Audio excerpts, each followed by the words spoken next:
అక్రమ gas refilling కేంద్రాలపై task force పోలీసులు దాడులు నిర్వహించి 4 నిందితులతో పాటు 840 సిలిండర్లు 9 గూడ్స్ వాహనాలు స్వాధీనం చేసుకున్నట్లు జిల్లా ఎస్పీ చెన్నూరి రూపేష్ తెలిపారు.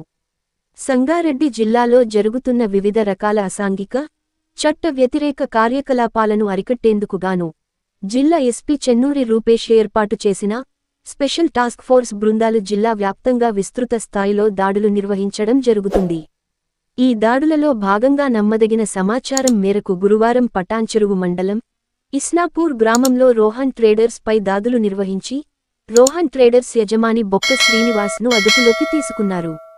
ప్రజలు గృహావసరాలకు వినియోగించే డొమెస్టిక్ గ్యాస్ను అక్రమంగా కొనుగోలు చేసి తన రోహన్ ట్రేడర్స్ గోడౌన్లో రహస్యంగా కమర్షియల్ గ్యాస్ సిలిండర్లకు రీఫిల్లింగ్ చేసి అధిక ధరకు విక్రయించడం జరుగుతున్నట్లు పోలీసులు గుర్తించారు.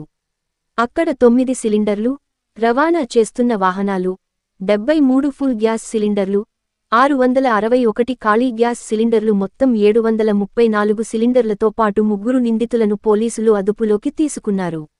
అదేవిధంగా ఇస్నాపూర్ గ్రామం సాయి కాలనీకి చెందిన మాదిరి రవీందర్ తన షాపులో అక్రమంగా గ్యాస్ రీఫిల్లింగ్ చేస్తున్నట్లు గుర్తించి 3 తూకం machines, 3 gas refilling machines, 53 full gas సిలిండర్లు, 53 ఖాళీ గ్యాస్ సిలిండర్లు, మొత్తం 106 గ్యాస్ సిలిండర్లను స్వాధీనపరుచుకున్నారు.